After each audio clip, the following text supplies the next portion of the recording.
right, welcome to Prayers Radio. I'm your host, Rich Jarvis. This is my co-host, John Waterhouse. This show is only about prayer. Ernest Holmes, which we call science of mind treatment in this philosophy. You got it, John. You picked a great time to watch this episode. We have an amazing guest with us today. We have Reverend Abigail Schairer, who comes to us from Wellingham, Washington. Did I get that right?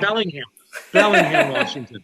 Yeah, where she is senior minister. She has also served as the founding minister of CSL Peninsula and as assistant minister at CSL Seattle. So she's very experienced, even though she is quite young for being a minister in our movement. And she brings a lot of expertise, a lot of wisdom, and she's done some remarkable things. She has made her mark, or continues to make her mark in our movement. She received the Youth Championing Award in 2021 and was on the cover of Science of Mind magazine. I think that was 2019, wasn't it? It was 2018. 2018, okay.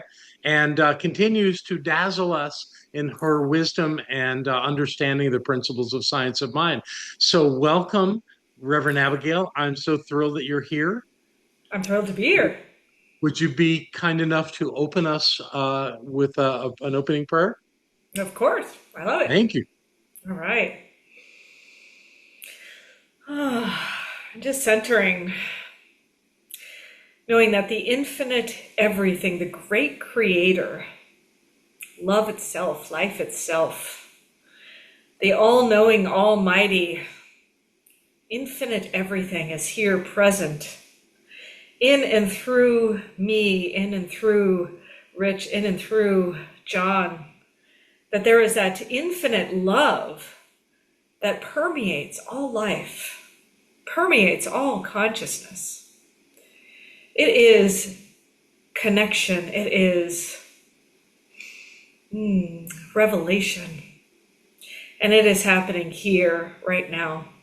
It's happening in and through and as me and each and every person who is listening or watching, that there is something that is awakened within each and every one of us that is reminding us who we truly are, which is a part of that awesome creation.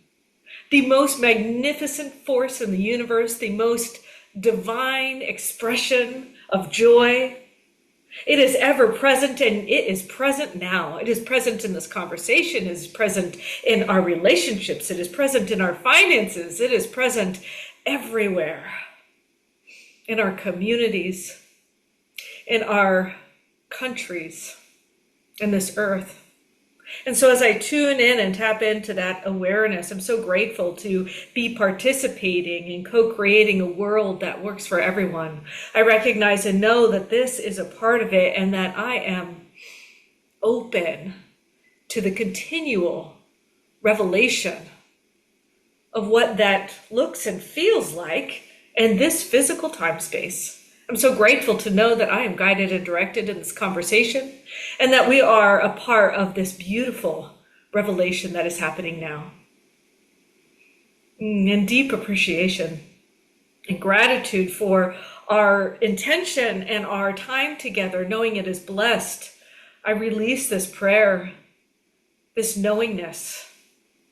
I let it go in its perfection, knowing it is perfect, just as it is and just as it is not. I let it go and let it be, and so it is. So it is. Wow, that was great.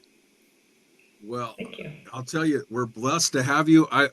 She sent us her resume, if you will, and it was really interesting. She's at CSL. I'm going to spell it out for our people, because we have people that listen just audio, like, Apple podcasts and things like that.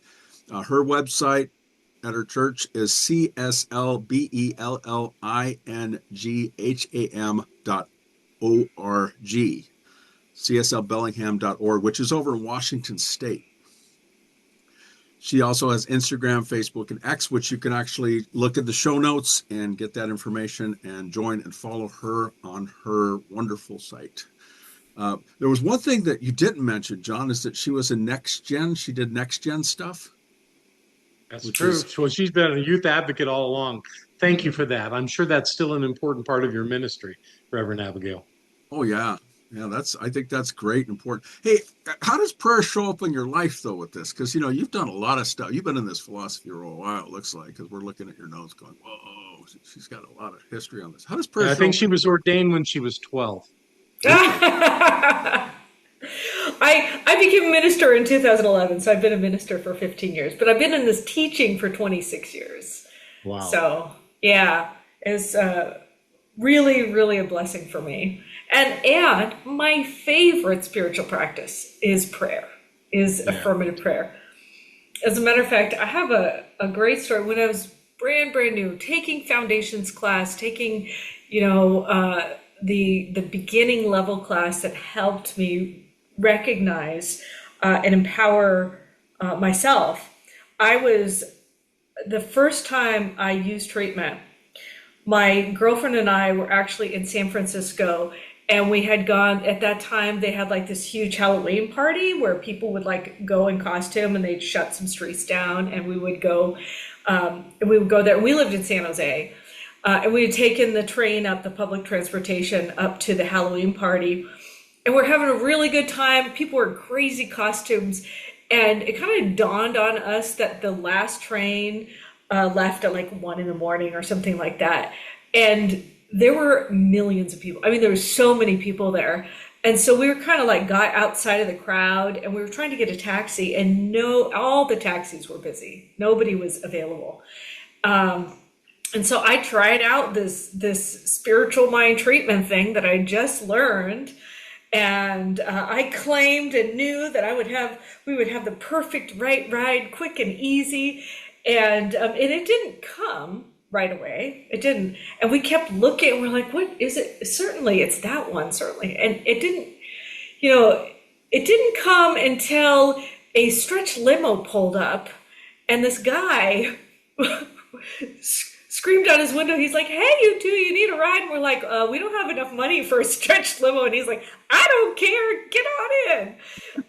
And so he took us to the train station in the stretch limo and charged us a regular taxi rate, which was phenomenal. And I was like, oh, wow. Like when I pray, God doesn't send a taxi, God sends a stretched limo. Like it was That's so a cool. great story.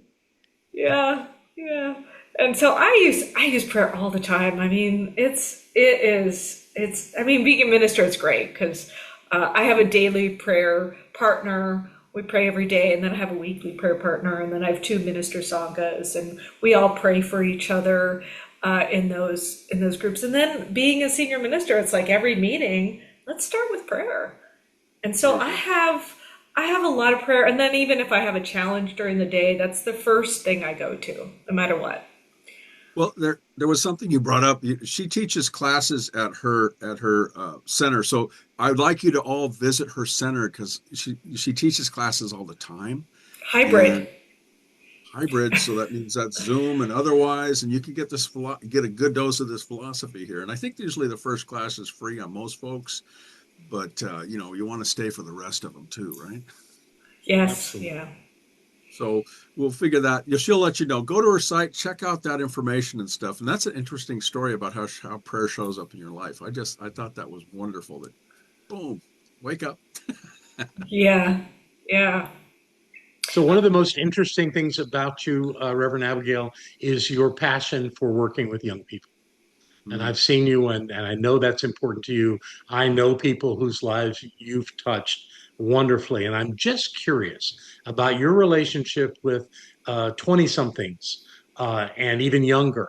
How did they relate to this idea of spiritual mind treatment?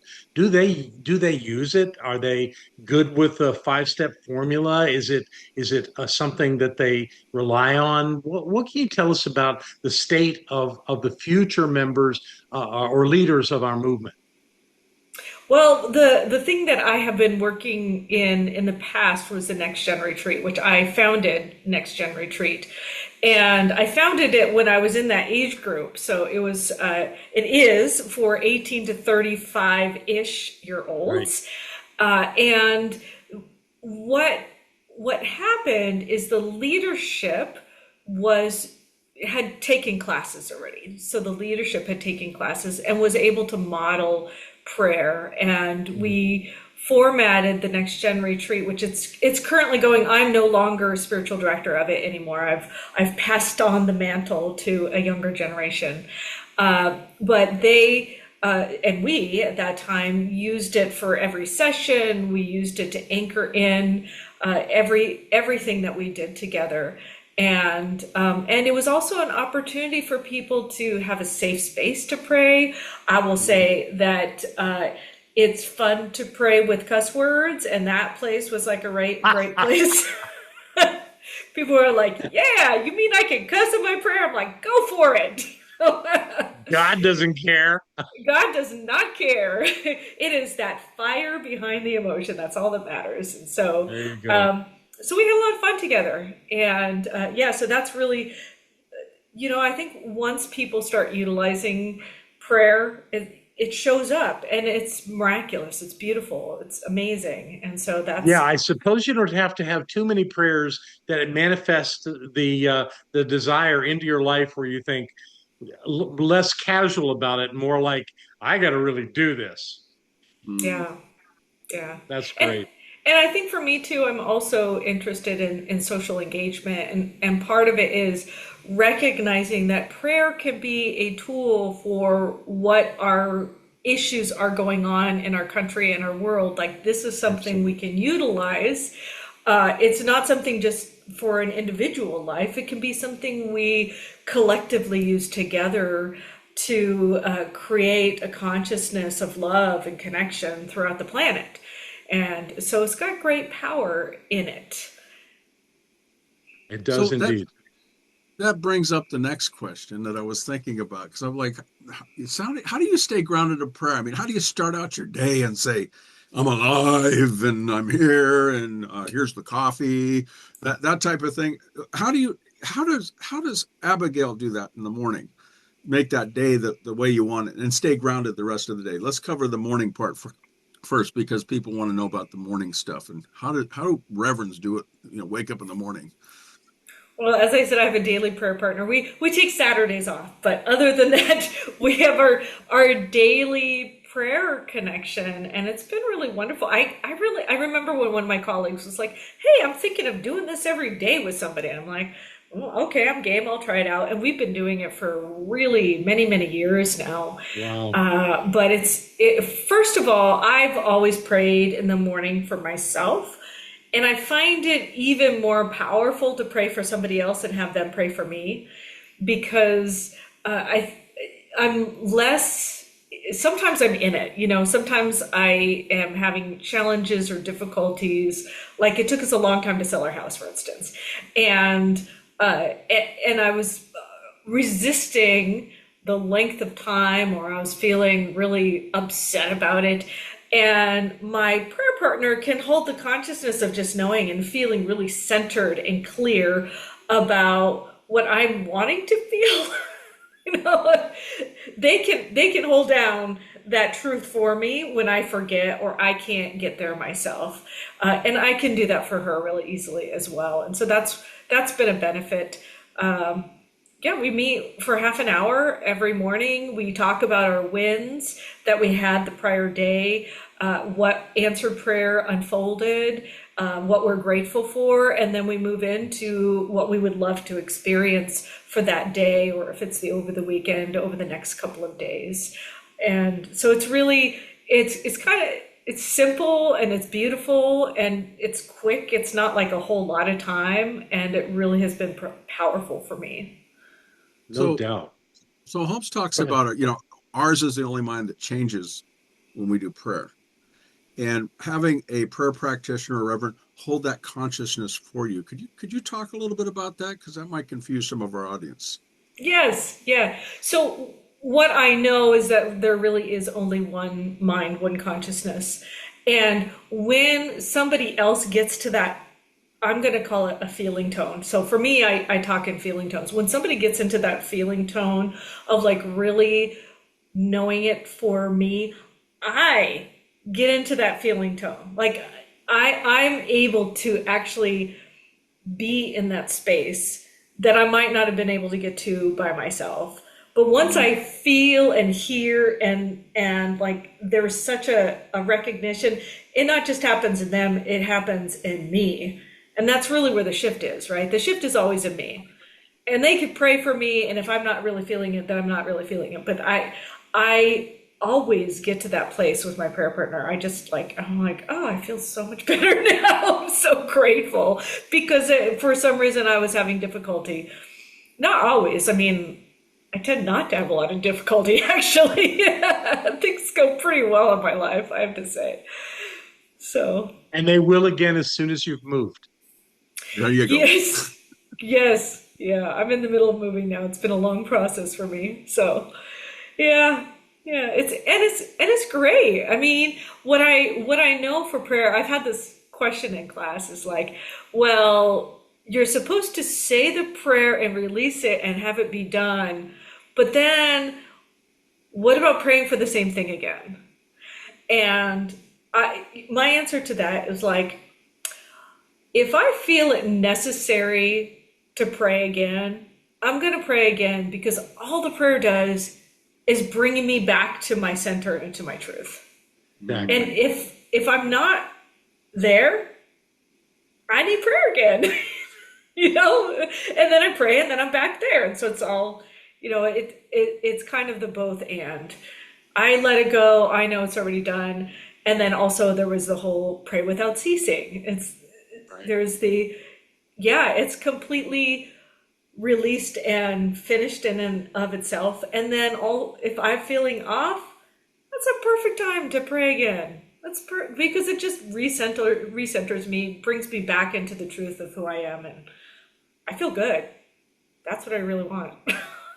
When you realize that every thought you have is a prayer, then going back and centering again makes a lot of sense, because we do have thoughts that are contrary to what we're calling into our lives.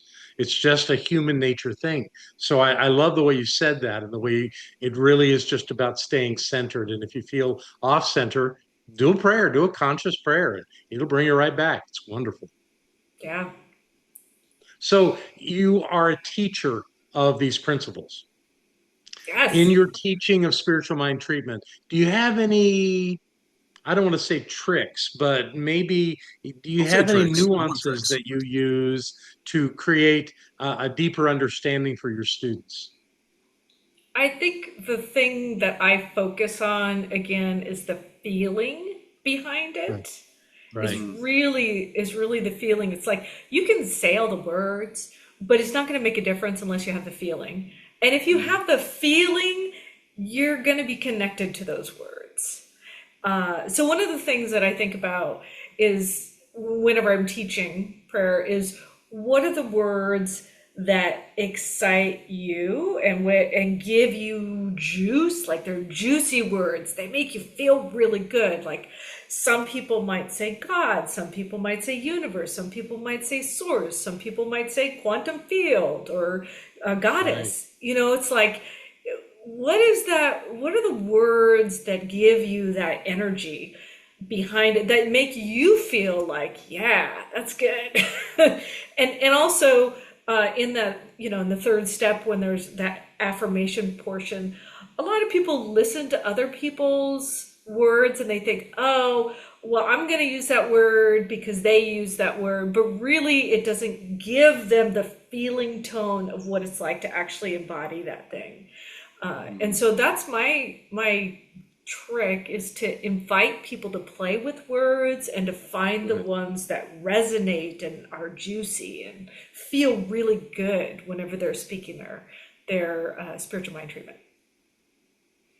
Talking about feelings and bringing feelings into it reminds me of a thing I used to do with my students, my practitioner students. I would have them do a session. They would have someone that was going to receive the treatment and then the practitioner, and they would sit in front of each other and I would line them all up to do it at the same time.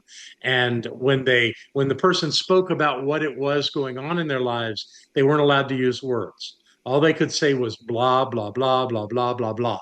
But they had to do it with emotion. They had to feel the pain or the anxiety or the struggle or whatever it was. And then when it was the practitioner's turn, they only used one word repetitively, and that was love. And they would just say that word over again, love, love, love, love, love, love, love, as their treatment. And afterwards, they all said, that worked. I don't think you could use it all the time, but it sure does point out the importance of feeling the treatment. I like that. I'm totally going to steal that. Thanks, John. Well, steal it away. I'm glad you like it. Well, The a Rich? lot of the time, the prayers that you're talking about, they all evolved from somewhere.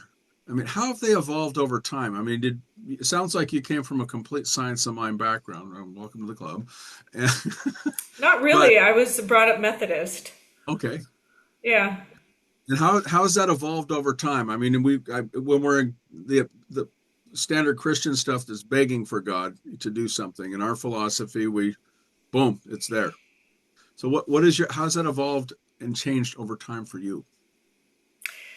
I think like you said, when I was brought up Methodist, I definitely was taught that beseeching, I'm just going to say it that way, the beseeching kind of prayer, asking, bargaining, requesting, and to me, our science of mind treatment is about embodying or recognizing the truth of who we really are connected to that infinite source. And it's been, I want to say, freeing, empowering, and I have evolved over time. I've actually, it's kind of interesting. I never, I was always very clear on the infinite and just connecting straight to God. But I've actually recently started adding in many people that I know who have crossed over because of the way they embodied things in their lives. And so I say, like that thing that is in Jesus and Buddha and my grandfather, that ability to have oration and humor and joy, that I know if it was in them, it's in me as well. And so I've been tuning into some of those people that I really connect with. And I found that very fun because it's a way that I can be in that loving space and recognize who they are, but then also recognize those qualities are also in me. There's a technique that we use in many of the classes where it's kind of like, what are the 5 people you admire the most and what are their top 3 qualities? And then you circle those qualities and it's like the reason why you admire them the most is because those qualities are in you.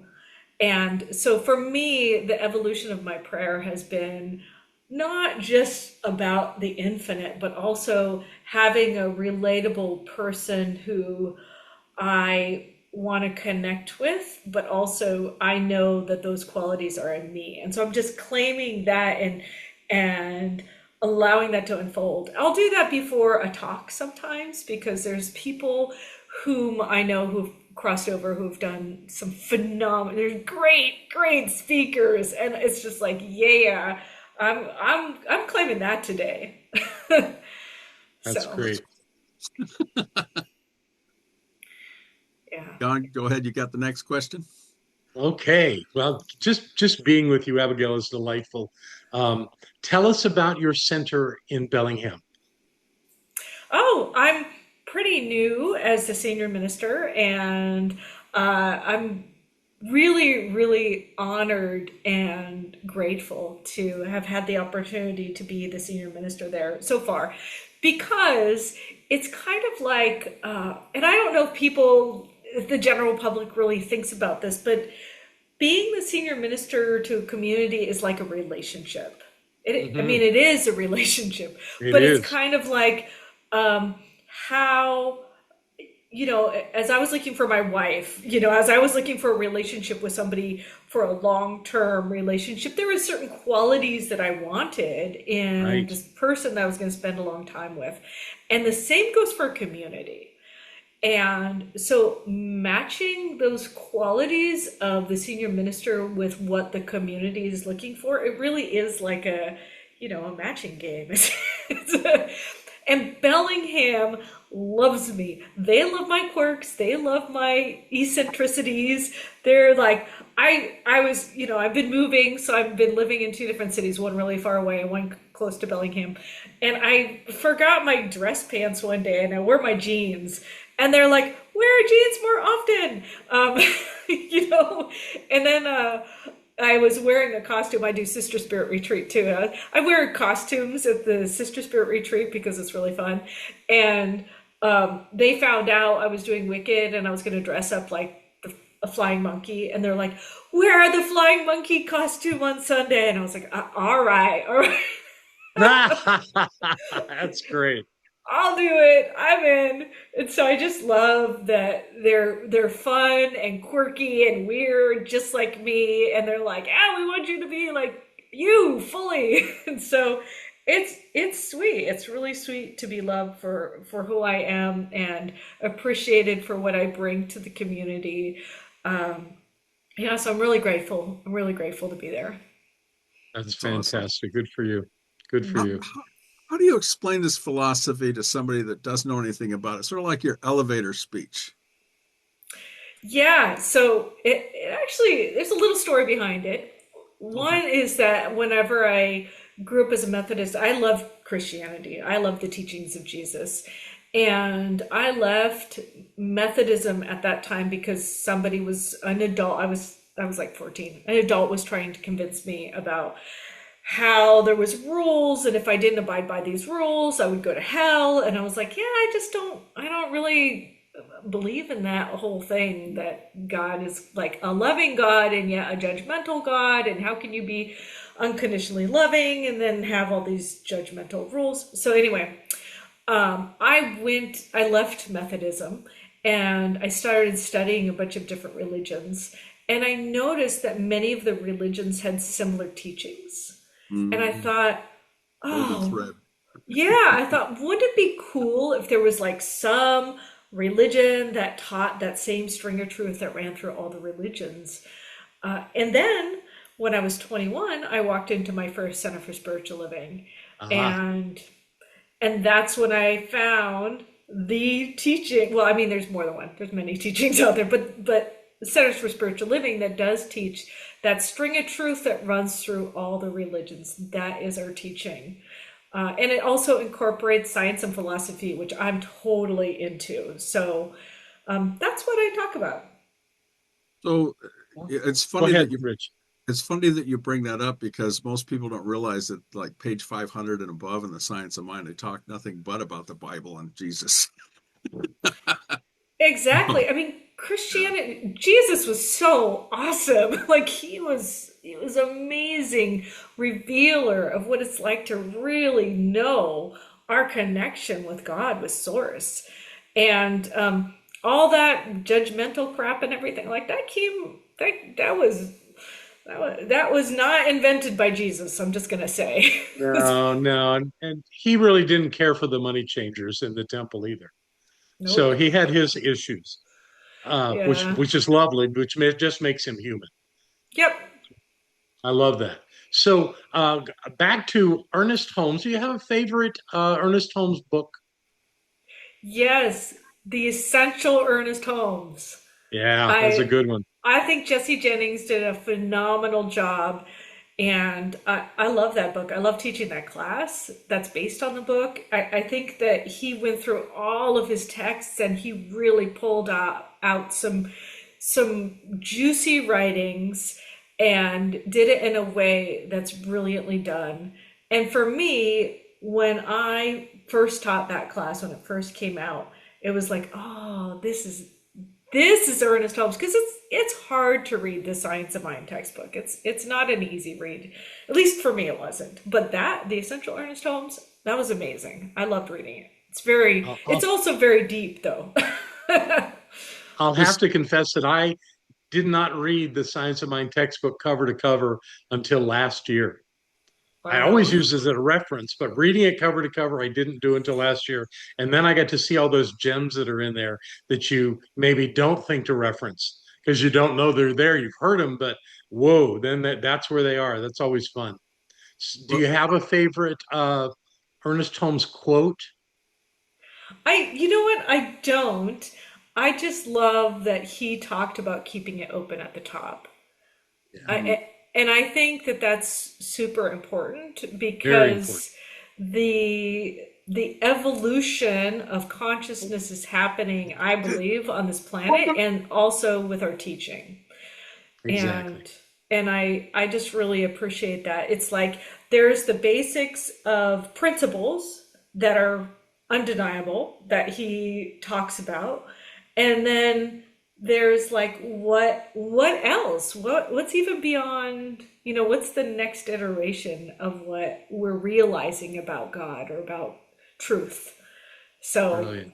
I love that. I think he was a phenomenal teacher. Oh, he's also one that I was like, that which is in Ernest Holmes is also in me because he spoke to thousands of people. He had a He did. great, and he told great stories. It was very engaging.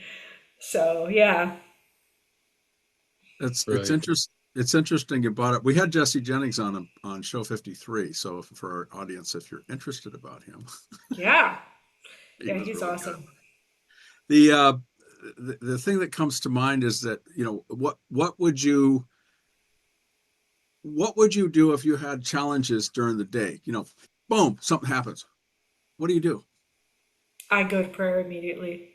Okay, and what's that prayer look like? uh, really taking a deep breath and centering myself. And oftentimes, I might start with surrender. Like Mm, I surrender all this, whatever my reaction is or whatever emotions I kind of get. I start with surrendering all of that until I can get to the place of really recognizing the infinite nature of God. And then after I go through all of that, in the prayer, there's always gratitude, but I might just tune in longer to the gratitude, especially if I'm feeling a little funky. I recognize that for me, gratitude keeps taking me deeper, and I might go, you know what, this this this is nothing because I have so much more to be grateful for, you know? well, So, we're at the two Brilliant. minute mark. So, John, you want to get the Are we last really question? moving right along? Can I ask Yeah, my last question? sure. if you'd like. Yeah, go I for it. said So, yes. Reverend Abigail, what would you like people to get from this time that we've spent together? What can they walk away with after watching us in this conversation? I think that each person should recognize and know. I'm going to should on you. Has the opportunity to recognize and know that God is incredibly joyful and incredibly loving and incredibly peaceful. And anytime that you're not feeling that, like use prayer because it's like it just drops you back into that awareness, and it works. And then, I mean, like, do you want to feel good or not? Do you want to be, like that's it. Do you want to feel good? Do you want to be reconnected to, well, you're always connected, but do you want to recognize your connection again? Then it's a great tool to use. Excellent. Mm. Perfect answer. Well, we're at the end of our show. Uh, would you like to pray us out? I love, yes, yeah. Anytime. I'm in All right. it. uh, I am going to start with gratitude, just recognizing the the truth that the infinite love of the universe loves itself so much that it birthed Rich, it birthed John, and it birthed me because it wanted to experience its own love, both individualized and collectively. And I recognize and know that this love permeates my life, my body, my relationships, and each and every person who is listening. I know that it transcends all time and space, that it is beyond the beyond. And it is much bigger than my conscious brain can even fathom. If it can create the entire universe, all life, all planets, all laws of nature, it can create my life in a way that really works for me. And so I recognize that truth for myself, and I recognize it for each and every person who is listening. I surrender any beliefs or ways of being or patterns that have prevented me from really getting this at a deep and profound level. And I know that because of this time, I'm awakened to a deeper understanding, a deeper truth, a deeper awareness of that love and that connection, that it guides me and directs me. It makes the way clear for me so that I move forward in a way that is in alignment with the evolution of my soul. And I know that this is true for me, and it is true for each and every person who is listening, who says yes, who wants to be tuned in to that divine evolution. I know that it is not just happening for me, it is happening on a planetary level, that there is an evolution of consciousness happening for this world, that I am participating in the co-creation of it. I'm grateful to know that it guides my actions, it guides my relationships, it guides my connections, it guides the way that I vote, it guides the way that I talk and connect with people, knowing that each and every person is a part of this magnificent unfolding of life. And I have chosen to be here now. And I know that I've chosen to be here on purpose, and that it is about this divine evolution, which is a revelation of love. And so I am tuned in, tapped in, turned on to that love right here and right now. I breathe it in, I accept it, I say yes to it. I'm absolutely grateful for it. And I release this prayer knowing with gratitude and appreciation that it is in and of itself complete and continues to unfold in its own fruition in ways that are magnificent, that keep me in awe. And for that, I'm deeply grateful. And so I let it go and let it be. And so it is. So it is. Wow. Well, we thank Reverend Abigail. I see, I'm not going to, I am thanking you. That's the wording that we talked about earlier. And her site is cslbellingham.org. Go ahead and go to the beginning of the show to get the spelling. Yeah, and also I have a sisterspiritretreat.org too.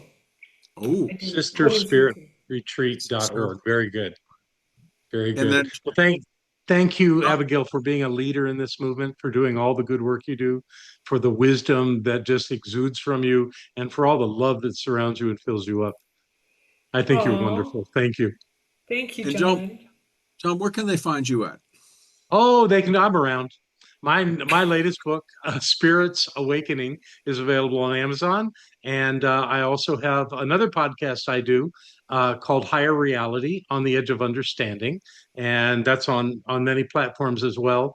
You can find it by going to a Substack and writing in Mystic Living Press, and that'll take you to that site. Or look at the show notes and you can get the direct links to all of this stuff. There it is. So I'm Prayers Radio, and I'm Rich Jarvis. And remember, like, subscribe, or even support us, because we have a link there. And if you don't say a prayer, you ain't got a prayer. So everybody say bye. Bye. Bye. Your prayer is my prayer. Your prayer is my prayer. Your